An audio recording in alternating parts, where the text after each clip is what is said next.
12th Lecture. The Dream. Analysis of Sample Dreams. I hope you will not be disappointed if I again lay before you excerpts from dream analyses instead of inviting you to participate in the interpretation of a beautiful long dream.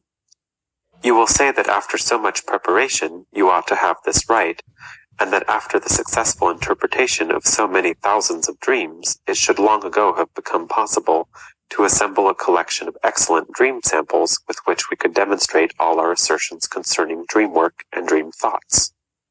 Yes, but the difficulties which stand in the way of the fulfillment of your wish are too many. First of all, I must confess to you that no one practices dream interpretation as his main occupation. When does one interpret dreams? Occasionally, one can occupy himself with the dream of some friend, without any special purpose, or else he may work with his own dreams for a time in order to school himself in psychoanalytic method. Most often, however, one deals with the dreams of nervous individuals who are undergoing analytic treatment. These latter dreams are excellent material, and in no way inferior to those of normal persons, but one is forced by the technique of the treatment to subordinate dream analysis to therapeutic aims, and to pass over a large number of dreams after having derived something from them that is of use in the treatment.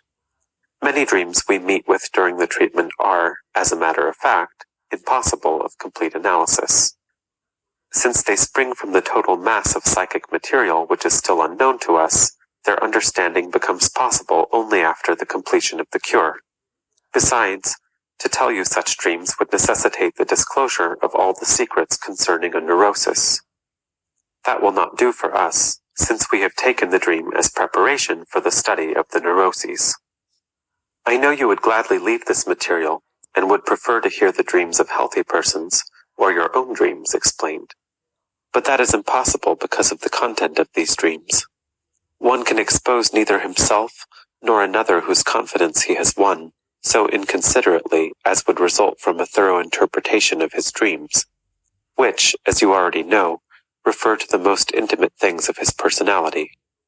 In addition to this difficulty, caused by the nature of the material, there is another that must be considered when communicating a dream. You know the dream seems strange even to the dreamer himself, let alone to one who does not know the dreamer. Our literature is not poor in good and detailed dream analyses. I myself have published some in connection with case histories. Perhaps the best example of a dream interpretation is the one published by O. Rung, being two related dreams of a young girl covering about 2 pages of print, the analysis covering 76 pages. I would need about a whole semester in order to take you through such a task. If we select a longer or more markedly distorted dream, we have to make so many explanations, we must make use of so many free associations and recollections, must go into so many bypaths, that a lecture on the subject would be entirely unsatisfactory and inconclusive. So I must ask you to be content with what is more easily obtained, with the recital of small bits of dreams of neurotic persons, in which we may be able to recognize this or that isolated fact. Dream symbols are the most easily demonstrable, and after them, certain peculiarities of regressive dream representations. I shall tell you why I considered each of the following dreams worthy of communication. 1. A dream consisting of only 2 brief pictures. Quote, the dreamer's uncle is smoking a cigarette, although it is Saturday. A woman caresses him as though he were her child. End quote. In commenting on the first picture, the dreamer, a Jew, remarks that his uncle is a pious man who never did and never would do anything so sinful as smoking on the Sabbath. As to the woman of the second picture, he has no free associations other than his mother. These 2 pictures or thoughts should obviously be brought into connection with each other, but how? Since he expressly rules out the reality of his uncle's action, then it is natural to interpolate an if. If my uncle, that pious man, should smoke a cigarette on Saturday, then I could also permit my mother's caresses. This obviously means that the mother's caresses are prohibited, in the same manner as is smoking on Saturday to a pious Jew. You will recall I told you that all relations between the dream thoughts disappear in the dream work, that these relations are broken up into their raw material, and that it is the task of interpretation to reinterpolate the omitted connections. 2. Through my publications on dreams, I have become, in certain respects, the public consultant on matters pertaining to dreams, and for many years I have been receiving communications from the most varied sources, in which dreams are related to me or presented to me for my judgment. I am of course grateful to all those persons who include with the story of the dream enough material to make an interpretation possible, or who give such an interpretation themselves. It is in this category that the following dream belongs, the dream of a Munich physician in the year 1910. I select it because it goes to show how impossible of understanding a dream generally is before the dreamer has given us what information he has about it. I suspect that at bottom you consider the ideal dream interpretation that in which one simply inserts the meaning of the symbols and would like to lay aside the technique of free association to the dream elements. I wish to disabuse your minds of this harmful error. Quote, on July 13th, 1910, toward morning, I dreamed that I was bicycling down a street in Tübingen when a brown Dachshund tore after me and caught me by the heel. A bit further on, I get off, seat myself on a step, and begin to beat the beast, which has clenched its teeth tight. I feel no discomfort from the biting or the whole scene. 2 elderly ladies are sitting opposite me and watching me with grins on their faces. Then I wake up, and, as so often happens to me, the whole dream becomes perfectly clear to me in this moment of transition to the waking state. End quote.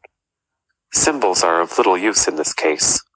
The dreamer, however, informs us, I lately fell in love with a girl just from seeing her on the street, but had no means of becoming acquainted with her.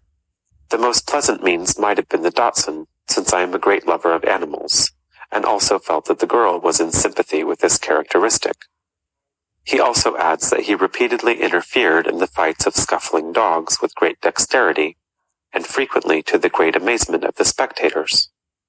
Thus we learn that the girl, who pleased him, was always accompanied by this particular dog. This girl, however, was disregarded in the manifest dream, and there remained only the dog which he associates with her. Perhaps the elderly ladies who simpered at him took the place of the girl.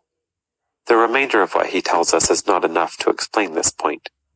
Riding a bicycle in the dream is a direct repetition of the remembered situation. He had never met the girl with the dog except when he was on his bicycle. 3. When anyone has lost a loved one, he produces dreams of a special sort for a long time afterward. Dreams in which the knowledge of death enters into the most remarkable compromises with the desire to have the deceased alive again. At one time the deceased is dead and yet continues to live on because he does not know that he is dead and would die completely only if he knew it. At another time he is half dead and half alive, and each of these conditions has its particular signs. One cannot simply label these dreams nonsense, for to come to life again is no more impossible in the dream than, for example, it is in the fairy story, in which it occurs as a very frequent fate. As far as I have been able to analyze such dreams, I have always found them to be capable of a sensible solution, but that the pious wish to recall the deceased to life goes about expressing itself by the oddest methods. Let me tell you such a dream, which seems queer and senseless enough, an analysis of which will show you many of the points for which you have been prepared by our theoretical discussions. The dream is that of a man who had lost his father many years previously. Quote, father is dead, but has been exhumed and looks badly. He goes on living, and the dreamer does everything to prevent him from noticing that fact. End quote. Then the dream goes on to other things, apparently irrelevant. The father is dead, that we know. That he was exhumed is not really true, nor is the truth of the rest of the dream important. But the dreamer tells us that when he came back from his father's funeral, one of his teeth began to ache. He wanted to treat his tooth according to the Jewish precept, if thy tooth offend thee, pluck it out, and betook himself to the dentist. But the latter said, one does not simply pull a tooth out, one must have patience with it. I shall inject something to kill the nerve. Come again in 3 days, and then I will take it out.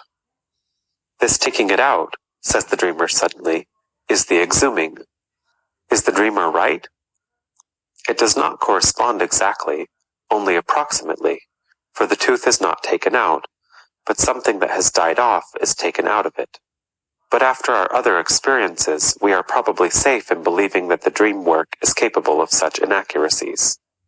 It appears that the dreamer condensed, fused into one, his dead father and the tooth that was killed but retained. No wonder then that in the manifest dream something senseless results, for it is impossible for everything that is said of the tooth to fit the father. What is it that serves as something intermediate between tooth and father and makes this condensation possible? This interpretation must be correct, however, for the dreamer says that he is acquainted with the saying that when one dreams of losing a tooth, it means that one is going to lose a member of his family. We know that this popular interpretation is incorrect, or at least is correct only in a scurrilous sense. For that reason, it is all the more surprising to find this theme thus touched upon in the background of other portions of the dream content. Without any further urging, the dreamer now begins to tell of his father's illness and death, as well as of his relations with him. The father was sick for a long time, and his care and treatment cost him, the son, much money. And yet it was never too much for him. He never grew impatient, never wished it might end soon. He boasts of his true Jewish piety toward his father, of rigid adherence to the Jewish precepts. But are you not struck by a contradiction in the thoughts of the dream? He had identified tooth with father. As to the tooth, he wanted to follow the Jewish precept that carries out its own judgment, pull it out if it causes pain and annoyance. He had also been anxious to follow the precept of the law with regard to his father, which in this case, however, tells him to disregard trouble and expense, to take all the burdens upon himself, and to let no hostile intent arise toward the object which causes the pain. Would not the agreement be far more compelling if he had really developed feelings toward his father similar to those about his sick tooth? That is, had he wished that a speedy death should put an end to that superfluous, painful, and expensive existence? I do not doubt that this was really his attitude toward his father during the latter's extended illness, and that his boastful assurances of filial piety were intended to distract his attention from those recollections. Under such circumstances, the death wish directed toward the parent generally becomes active, and disguises itself in phrases of sympathetic consideration, such as, "It would really be a blessed release for him." But note well that we have here overcome an obstacle in the latent dream thoughts themselves. The first part of these thoughts was surely unconscious only temporarily, that is to say, during the dream work, while the inimical feelings toward the father might have been permanently unconscious, dating perhaps from childhood, occasionally slipping into consciousness, shyly and in disguise, during his father's illness. We can assert this with even greater certainty of other latent thoughts, which have made unmistakable contributions to the dream content. To be sure, none of these inimical feelings toward the father can be discovered in the dream. But when we search a childhood history for the root of such enmity toward the father, we recollect that fear of the father arises because the latter, even in the earliest years, opposes the boy's sex activities, just as he is ordinarily forced to oppose them again, after puberty, for social motives. This relation to the father applies also to our dreamer. There had been mixed with his love for him much respect and fear, having its source in early sex intimidation. From the onanism complex, we can now explain the other parts of the manifest dream. He looks badly does, to be sure, allude to another remark of the dentist, that it looks badly to have a tooth missing in that place. But at the same time, it refers to the looking badly by which the young man betrayed, or feared to betray, his excessive sexual activity during puberty. It was not without lightening his own heart that the dreamer transposed the bad looks from himself to his father in the manifest content, an inversion of the dream work with which you are familiar.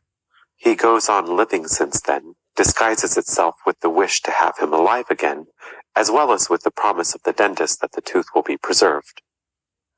A very subtle phrase, however, is the following. The dreamer does everything to prevent him, the father, from noticing the fact, a phrase calculated to lead us to conclude that he is dead.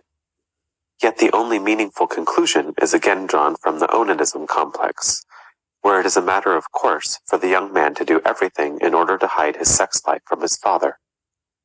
Remember, in conclusion, that we were constantly forced to interpret the so-called toothache dreams as dreams dealing with the subject of onanism and the punishment that is feared.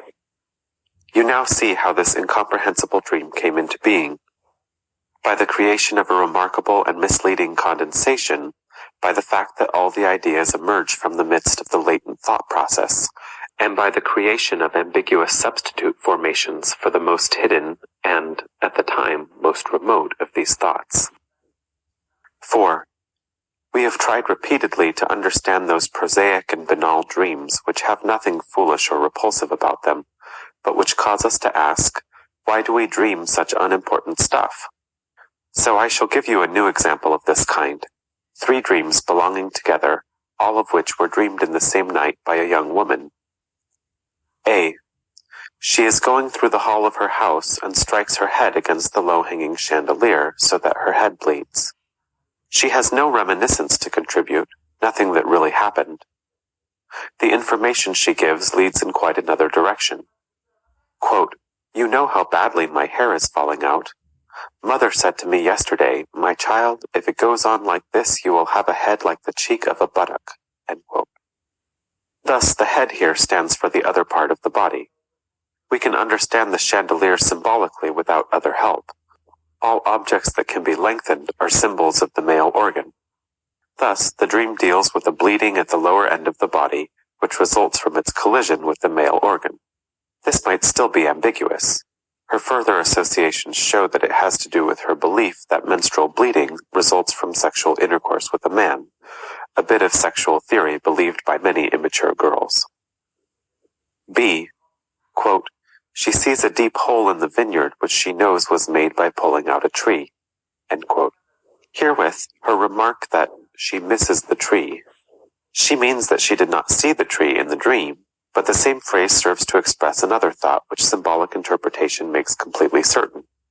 The dream deals with another bit of the infantile sex theory, namely with the belief that girls originally had the same genitals as boys, and that the latter conformation resulted from castration, pulling out of a tree.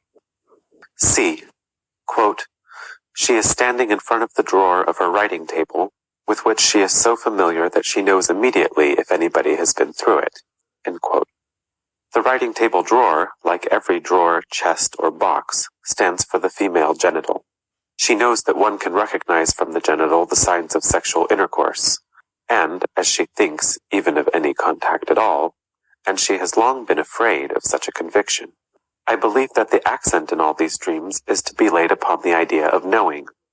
She is reminded of the time of her childish sexual investigations, the results of which made her quite proud at the time. 5. Again, a little bit of symbolism, but this time I must first describe the psychic situation in a short preface. A man who spent the night with a woman describes his partner as one of those motherly natures whose desire for a child irresistibly breaks through during intercourse. The circumstances of their meeting, however, necessitated a precaution whereby the fertilizing discharge of semen is kept away from the womb. Upon awakening after this night, the woman tells the following dream. Quote, "An officer with a red cap follows her on the street. She flees from him, runs up the staircase, and he follows after her. Breathlessly, she reaches her apartment and slams and locks the door behind her. He remains outside, and as she looks through a peephole, she sees him sitting outside on a bench and weeping." End quote. You undoubtedly recognize in the pursuit by an officer with a red cap, and the breathless stair climbing, the representation of the sexual act. The fact that the dreamer locks herself in against the pursuer may serve as an example of that inversion which is so frequently used in dreams, for in reality it was the man who withdrew before the completion of the act. In the same way, her grief has been transposed to the partner. It is he who weeps in the dream, whereby the discharge of the semen is also indicated. You must surely have heard that in psychoanalysis it is always maintained that all dreams have a sexual meaning. Now you yourselves are in a position to form a judgment as to the incorrectness of this reproach. You have become acquainted with the wish fulfillment dreams, which deal with the satisfying of the plainest needs, of hunger, of thirst, of longing for freedom, the dreams of convenience and of impatience, and likewise the purely covetous and egoistic dreams. But that the markedly distorted dreams preponderantly, though again not exclusively, give expression to sex wishes, is a fact you may certainly keep in mind as one of the results of psychoanalytical research. 6. I have a special motive for piling up examples of the use of symbols in dreams. At our first meeting, I complained of how hard it is, when lecturing on psychoanalysis, to demonstrate the facts in order to awaken conviction, and you very probably have come to agree with me since then. But the various assertions of psychoanalysis are so closely linked that one's conviction can easily extend from one point to a larger part of the whole. We might say of psychoanalysis that if we give it our little finger, it promptly demands the whole hand. Anyone who is convinced by the explanation of errors can no longer logically disbelieve in all the rest of psychoanalysis. A second, equally accessible point of approach is furnished by dream symbolism. I shall give you a dream, already published, of a peasant woman whose husband is a watchman and who has certainly never heard anything about dream symbolism and psychoanalysis. You may then judge for yourselves whether its explanation with the help of sex symbols can be called arbitrary and forced. Quote, Then someone broke into her house, and she called in fright for a watchman. But the latter had gone companionably into a church together with two beauties. A number of steps led up to the church. Behind the church was a hill, and on its crest a thick forest. The watchman was fitted out with a helmet, gorget, and a cloak. He had a full brown beard. The two were going along peacefully with the watchman, had sack-like aprons bound around their hips. There was a path from the church to the hill. This was overgrown on both sides with grass and underbrush that kept getting thicker and that became a regular forest on the crest of the hill. End quote. You will recognize the symbols without any difficulty. The male genital is represented by a trinity of persons, the female by a landscape with a chapel, hill, and forest. Again you encounter steps as the symbol of the sexual act. That which is called a hill in the dream has the same name in anatomy, namely Mons Veneris, the Mount of Venus. 7. I have another dream which can be solved by means of inserting symbols, a dream that is remarkable and convincing because the dreamer himself translated all the symbols, even though he had had no preliminary knowledge of dream interpretation. This situation is very unusual, and the conditions essential to its occurrence are not clearly known. Quote, He is going for a walk with his father in some place which must be the Plata, for one can see the rotunda, and before it a smaller building to which is anchored a captive balloon, which, however, seems fairly slack. His father asks him what all that is for. He wonders at it himself, but explains it to his father. Then they come to a courtyard in which there lies spread out a big sheet of metal. His father wants to break off a big piece of it for himself, but first looks about him to see if anyone might see him. He says to him that all he needs to do is to tell the inspector, and then he can take some without more ado. There are steps leading from this courtyard down into a pit, the walls of which are upholstered with some soft material rather like a leather armchair. At the end of this pit is a longish platform, and then a new pit begins. End quote. The dreamer himself interprets as follows, quote, The rotunda is my genital, the balloon in front of it is my penis, of whose slackness I have been complaining. End quote. Thus, one may translate in more detail that the rotunda is the posterior, a part of the body which the child regularly considers as part of the genital, while the smaller building before it is the scrotum. In the dream, his father asks him what all that is for. That is to say, he asks the object and function of the genitals. It is easy to turn this situation around so that the dreamer is the one who does the asking. Since no such questioning of the father ever took place in real life, we must think of the thought of this dream as a wish, or consider it in the light of a supposition. If I had asked father for sexual enlightenment. We will find the continuation of this idea in another place shortly. The courtyard, in which the sheet metal lies spread out, is not to be considered primarily as symbolical, but refers to the father's place of business. For reasons of discretion, I have substituted the sheet metal for another material with which the father deals, without changing anything in the literal wording of the dream. The dreamer entered his father's business and took great offense at the rather dubious practices upon which the profits depended to a large extent.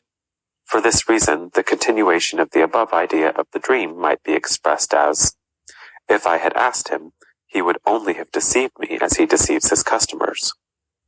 The dreamer himself gives us the second meaning of breaking off the metal, which serves to represent the commercial dishonesty. He says it means masturbation.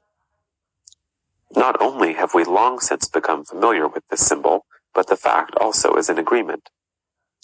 The secrecy of masturbation is expressed by means of its opposite. It can be safely done openly. Again, our expectations are fulfilled by the fact that masturbatory activity is referred to as the father's, just as the questioning was in the first scene of the dream.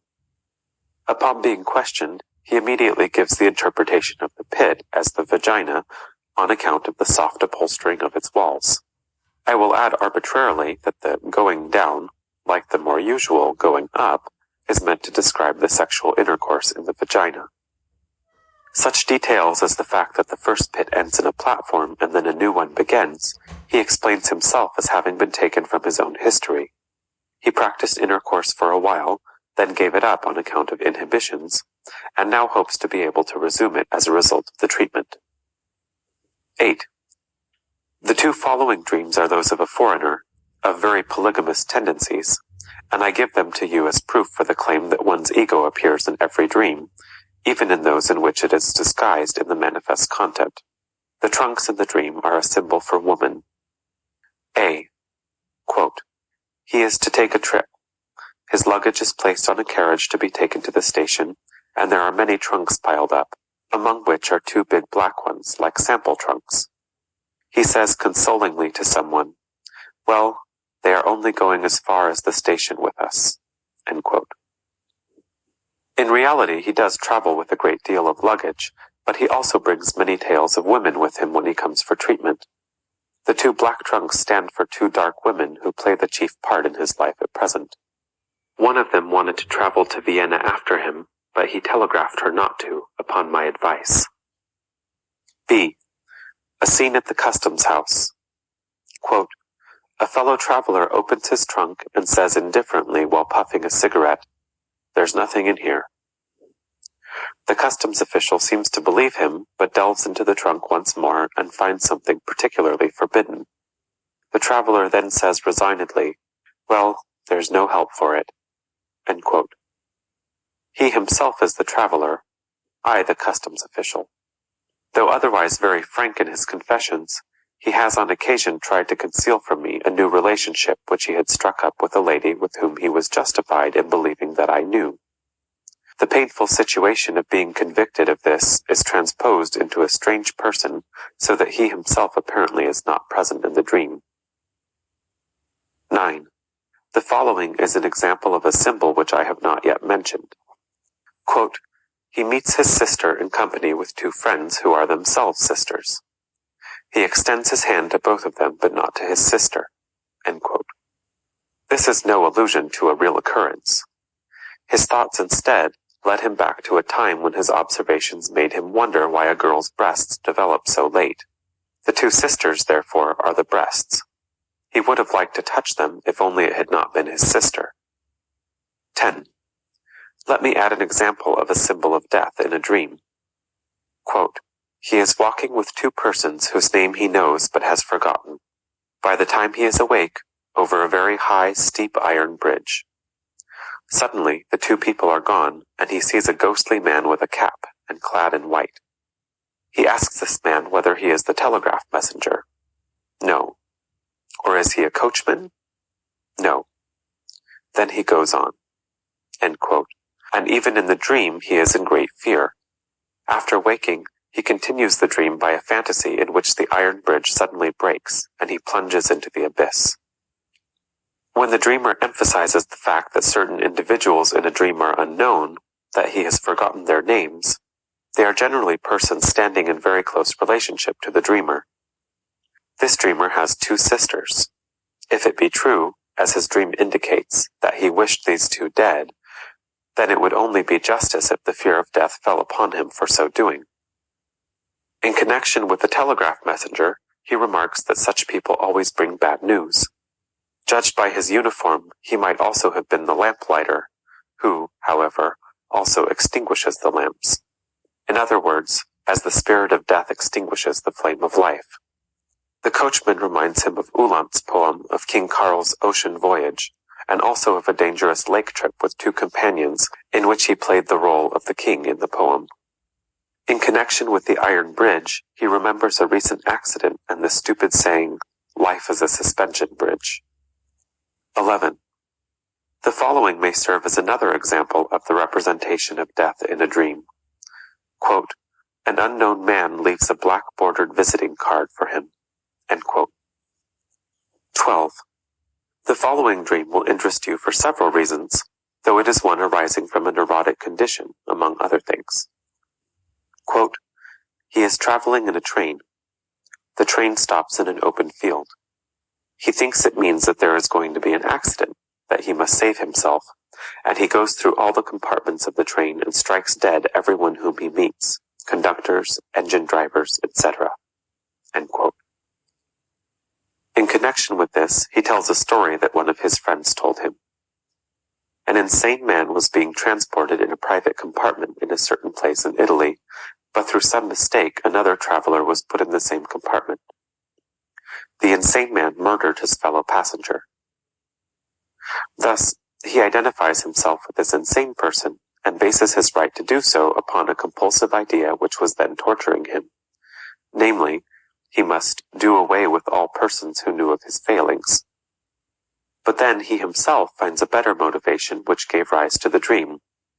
The day before, in the theater, he again saw the girl whom he had expected to marry, but whom he had left because she had given him cause for jealousy. With a capacity for intense jealousy such as he has, he would really be insane if he married. In other words, he considers her so untrustworthy that out of jealousy, he would have to strike dead all the persons who stood in his way. Going through a series of rooms, of compartments in this case, we have already learned to recognize as the symbol of marriage, the opposite of monogamy.